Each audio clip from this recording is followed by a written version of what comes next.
আমাদের রাজ্যের মধ্যে আপনারা দেখেছেন 20শে জুলাই একটা খুব দুর্ভাগ্যজনক ঘটনা ঘটে এবং এই ঘটনার পরিপ্রেক্ষিতে মাননীয় মুখ্যমন্ত্রী তৎপরতা দেখিয়ে আইনতভাবে যা যা করার মাননীয় মুখ্যমন্ত্রী কিন্তু সব করেছেন।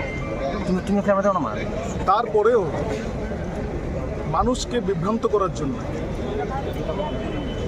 একটা ন্যাক্কারজনক ঘটনা 23শে জুলাই কংগ্রেসের নেতৃত্বরা তারা ঘটায়। কি সেই ঘটনা? ওনারা প্রতিবাদ করছেন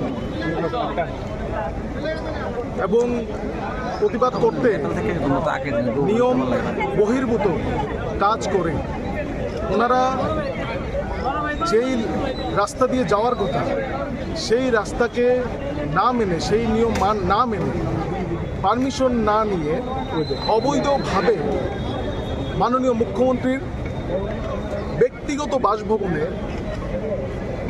অবৈধভাবে ঢোকার চেষ্টা করে এবং তাতে দেখা গিয়েছে যে রাজ্যের মাননীয় মুখ্যমন্ত্রী যিনি এসআইটি গঠন করেন, যিনি এটা তদন্ত করার সম্পূর্ণ প্রয়াস তিনি করেছেন। আর যদি প্রতিবাদ অবশ্যই গণতান্ত্রিক ব্যবস্থায় প্রতিবাদ অবশ্যই করবেন, কিন্তু অবৈধভাবে কেন প্রতিবাদ? অবৈধভাবে প্রতিবাদকে যুব মোর্চা কখনোই সমর্থন করে না, সাধারণ মানুষ কখনোই সমর্থন করে না। ব্যক্তিগত বাসভবনে একটা আক্রমণাত্মকভাবে অবৈধভাবে তারা যেইভাবে একটা ন্যাক্কারজনক ঘটনা ঘটিয়েছে এবং তাতে রাজ্যের সাধারণ জনগণ, সাধারণ মানুষ ছিচি করছে। তা বিগত দিনেও দেখা গিয়েছে আর্মি অফিসারকে হেনস্থা, বিগত দিনে দেখা গিয়েছে বামগ্রেসের যিনি ওনাকে চালায় কংগ্রেসের নেতৃত্বদেরকে সিপিএম চালায় এবং তাদের ভাষা অনুযায়ী বিরোধী দলনেতা যখন পুলিশকে অশ্রাব্য ভাষায়, অসম্মানিক ভাষায় অপমান করে, অশালীন ভাষায় যখন অপমান করে, তখন তো সেই প্রতিবাদ দেখা যায়নি ওনাদের মুখ থেকে।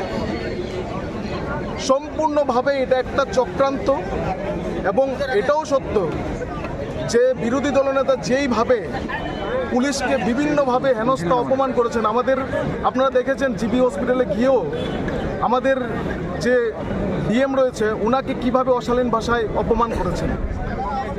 এই অপমান তারা বারবার করে এবং মানুষের সামনে নাটক সাজায়। সিপিএম করে কংগ্রেস নাটক করে, কংগ্রেস করে সিপিএম নাটক করে। সেম কাহিনী যেটা বিগত দিনে সিপিএম করে মানুষকে বিভ্রান্ত করেছিল। রাজ্যে কিছু একটা করতো, দিল্লিতে গিয়ে নাটক করতো, দিল্লিতে কিছু একটা করতো, রাজ্যে গিয়ে নাটক করতো। এবং এই যে কার্যক্রম, এই যে দুর্ব্যবস্থা তারা যেটা করছে, এটা তখন কিন্তু এই যে বিরোধী দলনেতা যখন পুলিশকে অপমান করেছিল তখন কিন্তু তারা কোনোভাবেই কিন্তু প্রতিবাদ করেনি। আমরা এইসব অগণতান্ত্রিক এবং অবৈধভাবে যেই তারা অশান্তির পরিবেশ রাজ্যের মধ্যে আবারও তৈরি করার চেষ্টা করছে, তার যুব মোর্চা, ভারতীয় জনতা পার্টি যুব মোর্চা ত্রিপুরা প্রদেশ তীব্র ধিক্কার জানায় এবং তার প্রতিবাদ জানায়। সাধারণ মানুষের হয়ে যুব মোর্চা আজ রাজপথে। আমাদের মধ্যে উপস্থিত আছেন আমাদের রাজ্য যুব মোর্চার সহ সভাপতি শ্রী বিকি প্রসাদ মহোদয়।